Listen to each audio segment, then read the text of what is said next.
Good morning, everybody. I am Raj Kumar, lecturer biology.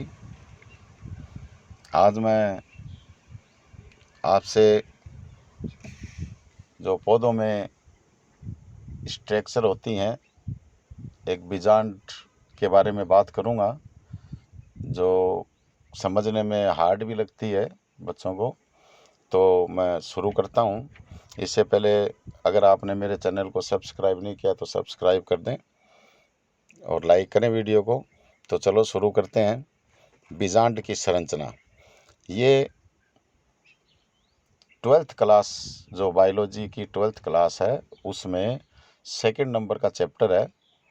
मैंने पिछले video में लघु बीजाणुधानी के बारे में बताया था। अब गुरु बीजाणुधानी के बारे में बात करेंगे और इसमें सबसे पहले बीजांड की संरचना है, उसके बारे में आज बात करेंगे। तो देखिए, शुरू करते हैं। बीजांड की संरचना, पहले तो आप ये देखिए बीजांड होता है कहाँ है।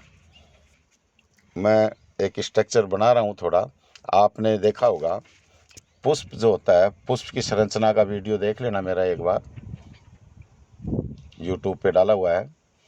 तो उसमें स्त्री केसर जो होता है, जिसको जायांग बोलते हैं, नीचे की ओर लास्ट में इस प्रकार से एक फुली हुई संरचना होती है। ये जो स्ट्रक्चर है ये अंडाशय कहलाता है। अगर हम अंडाशय में देखें, अंडाशय की स्ट्रक्चर, अगर इसका टीएस सेक्शन देखें इस प्रकार से काट के, तो उसमें आपको कुछ एक मैं प्रारूपिक स्ट्रक्चर बना रहा हूँ, इस प्रकार से कुछ संरचनाएं नजर आएंगी, जिसको हम बीजांड बोलते हैं। अब ये जो है ये एक बीजांड है। जैसे इसमें 4 नजर आ रहे हैं तो 4 बीजांड हैं।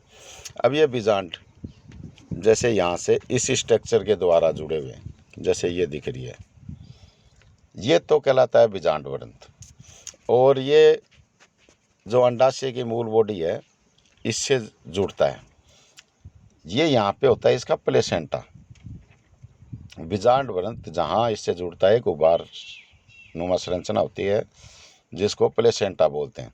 तो अब इसके बारे में थोड़ा आगे विस्तार से अब देखिए, बीजांड की स्ट्रक्चर जो होती है उसको आप ये देख रहे हो,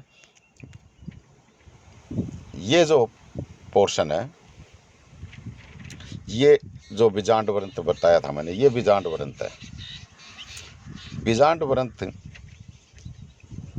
ये बीजांड जो है, बीजांड को बीजांड वृंत अंडाशय की जो प्लेसेंटा होती है उससे जोड़ता है।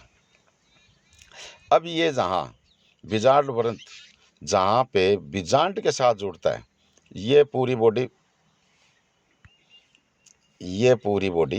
बीजांड है।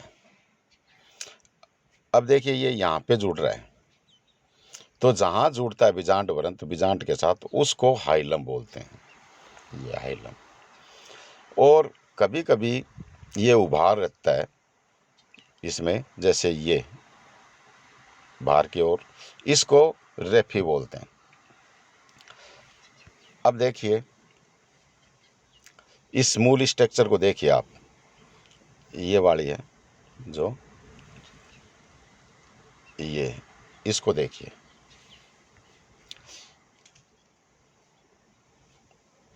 देखिए ये अध्यावरण होते हैं इसके चारों ओर, 2 अध्यावरण होते हैं, किसी में एक होता है किसी में अनुपस्थित भी हो सकता है। ये जो अध्यावरण है ये, तो ये जो पूरा है ऊपर, ये बीजांड का है, पूरा बीजांड का है। इसकी कोशिकाएं जो होती हैं मृदुतक की होती हैं, और ये बीच में ये भ्रूणकोश जो है, ये भ्रूणकोश होता है। मुख्य इसका निर्माण जो है वही है, इसके बारे में आगे पढ़ेंगे हम। तो पहले आप ये संरचना समझिए।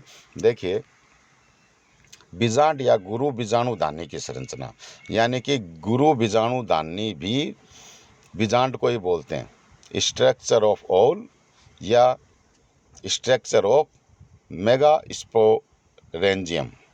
स्त्री केसर के अंडाशय के अंदर अनेक छोटी छोटी अंडाकार संरचनाएं पाई जाती हैं। इन संरचनाओं को बीजांड या गुरु बीजाणु दानी कहते हैं। प्रत्येक बीजांड एक वृत्त जैसी संरचना द्वारा अंडाशय की भीतरी भित्ति जो होती है उस पर उपस्थित उभार जो मैंने बताया, अथवा बीजांडासन। बीजांडासन मतलब प्लेसेंटा में जो काम मिल रहा था सब उसी को बोलते हैं, उससे जुड़ा रहता है। बीजांड के वृंत को बीजांड वृंत कहते हैं। मैंने अभी समझाया आपको पहले। वह स्थान जहाँ बीजांड वृंत बीजांड के साथ जुड़ता है हाइलम कहलाता है। हाइलम के बारे में बताया मैंने, इस डायग्राम में भी दिख रहा है। ये देखिए, ये बीजांड वृंत जहाँ से बीजांड के साथ जुड़ता है वो हाइलम कहलाता है। कभी कभी बीजांड वृंत के जुड़ने के स्थान पर एक उभरी हुई संरचना होती है जिसे रेफी कहते हैं। ये बताई मैंने, ये वाली रेफी।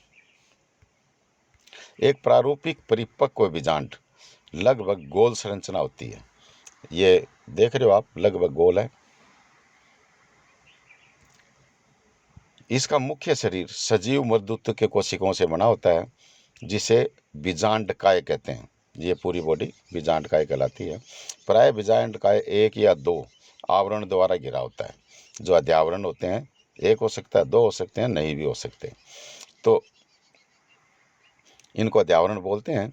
तो बाहरी आवरण को बाह्य अध्यावरण यानी कि आउटर इंटेगुमेंट और अंदर जो है आंतरिक आवरण को अंत आवरण, ये देखिए बाह्य अंत आवरण या इनर इंटेगुमेंट्स कहते हैं। तथा एक होने पर एक अध्यावरणी कहलाएगा और दो होने पर द्वितीय अध्यावरणी कहलाएगा। और अगर अनुपस्थित है तो बीजांड अध्यावरण रहित यानी कि एटेगमिक कहलाएगा। तो बीजांड के शीर्ष भाग पर एक छिद्र होता है जिसे बीजांड द्वार कहते हैं। ये देखिए, ये जो छिद्र है ये बीजांड द्वार है। ऊपर डायग्राम में देखो आप, तो बीजांड द्वार ये विशेष ध्यान रखना आप।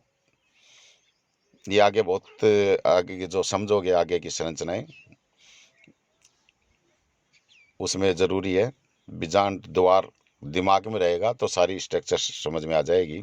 तो इसको बीजांड द्वार या माइक्रोपाइल बोलते हैं। बीजांड के आधार भाग को निभाग, ये इस डायग्राम में देखो, ये जो है ये तो बीजांड है, बीजांड द्वार, और ये जो है इसके विपरीत आधार भाग ये निभाग है या चले जा कहते हैं। बीजांड काय में बीजांड द्वार के पास भ्रूण कोश स्थित होता है। मैंने आपको बताया था ये भ्रूण कोश ये बहुत ही इम्पोर्टेंट है। इसमें ये देखो 8 कोशिकाएं नज़र आ रही हैं, कोशिकाएं नहीं है 8 केंद्रक नज़र आ रहे हैं। ये 3 तो आगे नेक्स्ट वीडियो में मैं इसको बहुत डिटेल में समझाऊंगा। 3 तो सेल यहाँ होती हैं, 3 सेल ये नज़र आ रही हैं।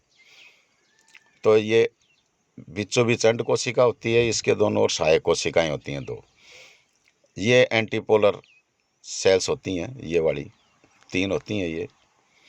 और ये जो बीच में है 2 केंद्रक हैं, 1 कोशिका होती है। तो ये कितनी, 3 इधर हो गई, 3 ऊपर हो गई, 6, और 1 कोशिका ये 7, यानी कि 7 सेल हैं, लेकिन न्यूक्लियस 8 हैं। तो ये भ्रूण कोश जो है यही मुख्य चीज़ है। इसके बाद में इसका निर्माण होना ही बीजांड का काम होता है, इसका निर्माण करना। और इससे आगे की जानकारी मैं जो गुरु बीजाणु जनन के नाम से अगले वीडियो में डालूंगा, तो आप उसमें देखना। आज तो केवल बस इतना ही बीजांड की संरचना। Thank you.